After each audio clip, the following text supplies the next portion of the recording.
አሁን ላይ በሁሉም ከተሞች በሁሉም ክልሎች በሚባል መልኩ ጦርነት አለ፣ ሰላም የለም፣ ህዝብ እየተሰቃየ ነው ይባላል አይደለ? ግን ወላሂ ነው የምላችሁ በዚህ 2 አመት እንደ ጎንደር ህዝብ ዋጋ እየከፈለ ያለ ህዝብ የለም ማለት ነው። የሚያሳዝነው ነገር የሆነ ችግር እንኳን ሲፈጠር ሰሚ ያገኝም አላገኝም ወጥቶ እንኳን ድምጽ የሚሆነው የሚዲያ ሽፋን የለውም ማለት ነው። እውነት ለመናገር በጣም ያሳዝናል። በሰዎቹ ሀገር ስንሰማው የነበረው አሳዛኙ አሰቃቂው ነገር ደጃፋችን ላይ ተከሰተ። የተፈራው አልቀረም የሀገሬ ልጆች። እሱ ምንድነው መሰላችሁ? ቀደም ሲል መግቢያ ላይ ፎቶውን ያያችሁት ህፃን በረከት ቄስ አባይ ይባላል ማለት ነው። ይኖር የነበረው እንግዲህ በደቡብ ጎንደር ዞን በብናት ከተማ ነው ማለት ነው። ከ2 ሳምንት በፊት ይሄ ህፃን ልጅ ማለት ነው የሀገሬ ልጆች ያው የመንግስት አካላት ወይንም ደግሞ የህግ አካላት ምናምን አይደሉም ፖስት ያደረጉት። በእርግጥ ያው የከተማው ወጣቶች በበጎ ስራ የሚሳተፉ ልጆች በፌስቡክ ፔጃቸው ህፃኑን ፖስት አድርገው ታይቼ ነበር ማለት ነው። እና ገና ፖስት ያደርጉት እኔ ሆን ተብሎ ወጥመድ ውስጥ እንደገባ ልጁ አውቄያለሁ። ለምን ብትሉ አሁን ላይ እያየን እየሰማን ያለው ነገር ይሄና ይሄ ብቻ ስለሆነ ማለት ነው እንጂ ታዲያ ህፃኑ ተወልዶ ካደገበት አካባቢ እስከዛሬ ያልጠፋውን ታዲያ እንዴት በድንገት ሊጠፋ ይችላል? ሆን ተብሎ ታቅዶ ስለተያዘ ወጥመድ ውስጥ ስለገባ እንጂ። እና እሱ ምንድነው መሰላችሁ ስሙ በረከት ይባላል። ህፃን በረከት ቄስ አባይ ነው።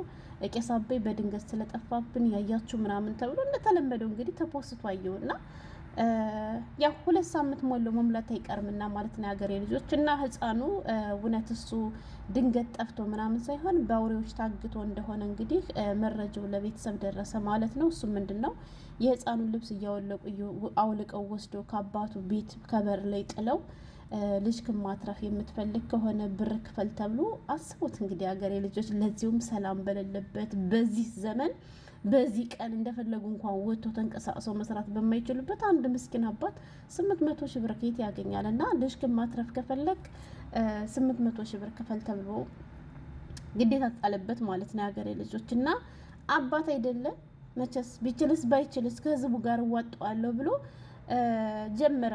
ምንድነው የጀመረ? ብር ማጠራቀም ማለት ነው። የሚገርማችሁ ነገር ቅዳሜ ዕለት ከእናቴ ጋር በቪዲዮ ኮል እያወራው ነበር ማለት ነው። እና ሱቅ ውስጥ ነበረች ታናሽቴም አለች እና የሆኑ ሰዎች ማጉላ ይዞ ምናምን እንደዚህ እየለፈፉ ወደ እነሱ ጋር ሲጠጉ አየዋቸውና እህቴ ብር አንስታ ስትሰጣቸው አየሁ። እንዲህ ምንድነው ምናምን ነገር ስላቸው ያለ አይደለ የሆነ ለከተማ ልማት ምናምን ነበር የመሰለኝ። ከዛ ምንድነው እናትዬ ምናምን ሙኗቸው ነው ስላት ኧረ እንዲው ልጅ ኧረ እንዲህ የሚነገርም አይደለም ምናምን አለች። ለምን ብትሉ ከነሱ ቀድሜ ሚዲያ ላይ ያለውን ነገር ስለማውቅ ሁሌ ለእህቶች ለወንድሞች ልጆቻችሁን ጠብቁ እያልኩ አስጠነቅቃለሁ። እና ይሄ ነገር እንደሚያስጨንቀኝ ስለምታውቅ የበለጠ ትጨነቃለች ብላ መናገር አልፈለገችም። ከዛ እህቴ አንድ ህፃን በዚያ ላይ ታግቶ ለሱ ማስለቀቂያ ብር እየተሰበሰበ እኮ ነው ምናምን ስትለኝ ስሙን ጠራውላትና ይህ ቄስ ልጅ ነው አይደለ ምናምን ስላት አዎን አለችኝ። ተለቆ እኮ አይቼዋለሁ በቃ ታግቶ ነው ምናምን ስላቸው አዎ እንደዚያ ከሆነ ምናምን ነገር ብላ 800 ሺህ ብር ክፈሉ ተብሎ አቅም ስለሌላቸው በህዝቡ እንደዚህ እየተለመነ እየተጠራቀመ ነው።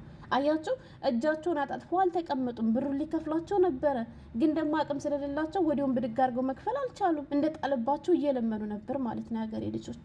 እና 500 ሺህ ብር እንኳን ደርሶ 500 ሺህ ብር እንኳን ሊሰጡ እየተዘጋጁ ራሱ ባሉበት ከ2 ሳምንት ቆይታ በኋላ ግን ህፃኑን በሚያሳዝን መልኩ ኧረ እኔ ምን እንደምል አላውቅም። ወላሂ በጣም እኮ ነው የሚያሳዝነው የሀገሬ ልጆች፣ በጣም ያሳፍራል። ህፃኑ ገና የ8 አመት ህፃን ነው። አስቡት ማለት ነው ሀገሬ ልጆች። አይደለም እንደዚህ በአሰቃቂ ሁኔታ ለመግደል ይቅርና ለመቆንጠጥ እንኳን የሚያሳዝን ህፃን። እሺ አዋቂዎቹን ሲበሏቸው እንግዲህ ምን ይደረጋል? እኛ አካባቢ እኛ ጎንደር ማለት ነው መታገት፣ ይሄ ብር መክፈል፣ ይሄ መገደል፣ የሹፌር ዘር የለም የሀገሬ ልጆች። ሹፌር የሚባል አልቋል። ወላሂ ይሄ ሀብት ምናምን መኪና የሚባል ነገር የለም አልቋል።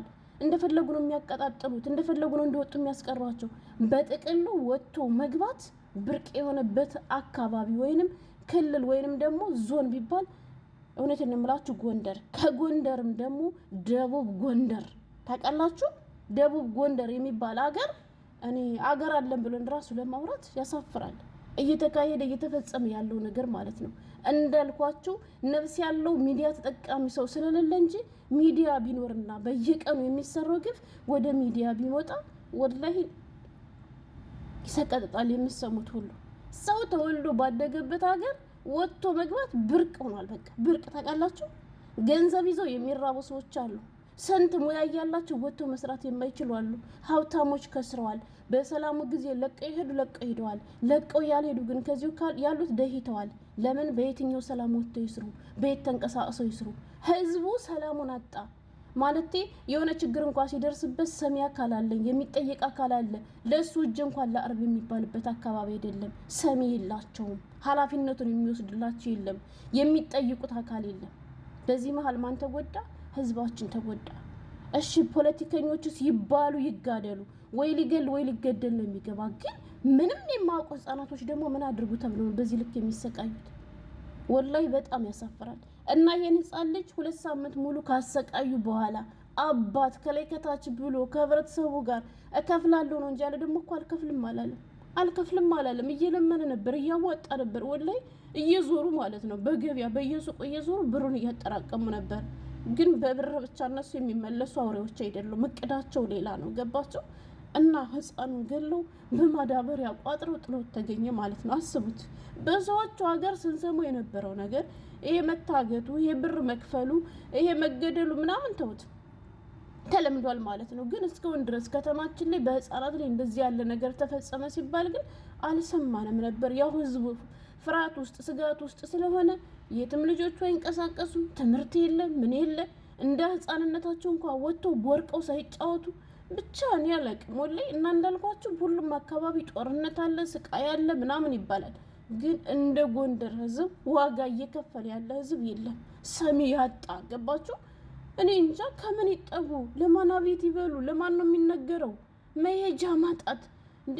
ሀታ ከተማ እንኳን ለቀን ወደ ሌላ ወደ ተሻለ ቦታ እንኳን እንድ ቢሉ እንኳን የሚያስሄዳቸው የለም። መንገድ የለም። መንገድ ዝግ ነው። ገበሬው ደህየ፣ ነጋዴው ደህየ፣ በህይወት የቀረው ራሱ ማለት ነው። ስቃይ ታውቃላችሁ። ወጥቶ መግባት በቃ እንደው እኔ እንጃ ብርቅ የሆነበት አካባቢ የት ነው ብትሉ ጎንደር፣ ከጎንደርም ደግሞ ደቡብ ጎንደር ማለት ነው። ወላይ አዲስ ዘመን፣ ብናት፣ ወረታ፣ መድርሄ፣ ክምር ድንጋይ፣ ደብረ ታቦር የሚባል አካባቢ ማለት ነው። እንዲ ሰው አስባችሁታል? ከስንት ከማናውቀው ባዳ ስንት ርቀት ካለው ነገር እየሄድን ስንጫወት እየቦረቅን ያደግን ልጆች እንዴ! እናቴ ማለች ልጄ ይሄን ሁሉ ልጅ ወልጄ ሳሳድግ ልጆችን ከብት ይወጋቸዋል፣ አህያ ይረግጣቸዋል ብዬ እንጂ ስሰጋ የነበረ እንደዚህ ያለ ነገር ሰምተንም አናውቅ ነበር። እንደዚህ ያለ ጊዜ ላይ ደረስን። እንደዚህ ያለ ማዕት መጣብን። እናቴ ራሱ ማለት ነው እናት የሆነ ተሰቋል፣ ወላጅ የሆነ ተሰቋል። አስቡት ማለት ነው። የዚህ ህፃን እናት የዚህ ህፃን ወላጆች ምንድን ነው ያለ ጥፋቱ እንዴ? አጥፍተው ከሆነም ትልቆቹ ላይ ቁጫቸውን በተወጡ እንጂ ይሄ ምንም የማውቅ አንድ ፍሬ ህፃን ምን አደረገ? ግን እስከ መቼስ ነው ህዝባችን በዚህ የሚቀጥለው? ወላይ በጣም ነው የሚያሳዝነው። እኔ እንጃ የሚሰማው የምታዩት ነገር ሁሉ ያማል። በቃ 2 አመት ሙሉ ስቃይ መከራ አላቅም። እኔ ብቻ ምን ማለት እንዳለብኝ ወላሂ። እና እኔ በጣም ነው ያሳዘነኝ። ከህፃኑ ወላጆቹ እምቢ አላሉም፣ ብሩን አንከፍልም አላሉም። እሺ እንከፍላለን ብሎ በጣሩት አቅም ያዝነውን 500 ሺህ ብር እንኳን እንክፈላችሁ እያሏቸው፣ ግን እነሱ ጉዳያቸው ብር አይደለም። ጨካኞች ማለት ነው። እነሱ አላማቸው ሌላ ነው።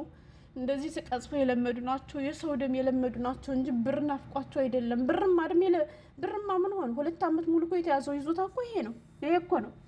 ሰርቶ አደሩማ እንግዲህ ማህበረሰብ እኮ ደህቷል፣ ባዶን እኮ ቀርቷል። ምን አለው አሁን? ብር ያለ ከማን ጋር ነው? እያየን እኮ ነው። አፍሮም እኮ ገለው ቪዲዮ ይቀርጻሉ፣ ሰርቀው ቪዲዮ ይቀርጻሉ። ማን ነው ገንዘብ ያለው አሁን ላይ? ዘራፊዎቹ ናቸው፣ እነሱ ናቸው። እንግዲህ ሰርቶ አደሩ ገበሬውማ ነጋዴውማ እኮ ባዶ ቀርቷል። ወላሂ እውነቴን ነው የምላችሁ። ክልሉ፣ ወረዳው፣ ቀበሌው እኮ በክኗል እኮ። ምንም ነገር የለም እኮ። እነሱ ናቸው እኮ አሁን እንዴ ባለመኪኖቹ እነሱ ናቸው። የእነሱ መኪና በነፃ እንደፈለገ ይሽከረከራል። የአንድ ምስኪን ነጋዴ መኪና ግን ማለፍ አይችልም፣ ይቃጠላል። ልክ እንደሌላ ጥላት ማለት ነው፣ ከውጭ እንደመጣ ሁሉ በራሱ ህዝብ ለዚሁም ማለት ነው። እና በጣም ነው የሚያሳዝኑ። የቻላችሁ ድምፅ ሆኑን እስኪ። እንዳልኳችሁ ሌላ አካባቢ ቢያንስ ሰሚ ያገኙም አላገኙም ጉዳዩ በሚዲያ ይጋነናል። የኛ ግን አይደለም። መጋነን ይቀርና ወጥቶ እንኳን አንድ የሚጽፍለት የለም፣ ወጥቶ እንኳን አንድ ድምፅ የሚሆነው የለም። እና በጣም ነው የሚያሳፍረው፣ በጣም ነው የሚያሳዝነው። አላህ በቃችሁ ይበለን። ወላሂ ለወላጆቹም አላህ መጽናናትን ይስጣቸው። ሌላ ምን ይባላል? ያለ ጥፋት የ8 አመት ህፃን ልጅ ብር ከሆነ ችግራቸው አልሰጥም አልተባሉም። ብሩ እየተፈለገላቸው ነው፣ ብሩ እየተሟላላቸው ነው። ምን ችግር አለ? ብሩን እንኳን ተቀብሎ ህፃኑን በነፃ ቢለቁት። እና እኔ ምንማት እንዳለብኝ አላቅም። የደረስንበት ጊዜ ያሳዝናል። ሀገር እንደሌለን ሀገራችን እየናፈቀን በሰው ሀገር እድሜያችን እየጨረስን ያለ ነው። በዚህ ምክንያት ነው እስከዛሬ ልጆች ስንባል የነበረው እንዳትመጡ ልጆች፣ ይሄ ክፉ ቀን ይለፍ እየተባልን በፊት አረተ የኔ ልጅ ስባል የነበርኩት አሁን ልመጣ ነው ስል እንኳን ራሱ ቀቃ ነው የሚሆንባቸው። ምክንያቱም ከአረቡ ሀገር ተሄዶ ይቀርና ከዚያው ተሄዶ ራሱ ስቃይ ነው፣ መታገት ነው ከኛ አካባቢ ያለ ስራ ማለት ነው።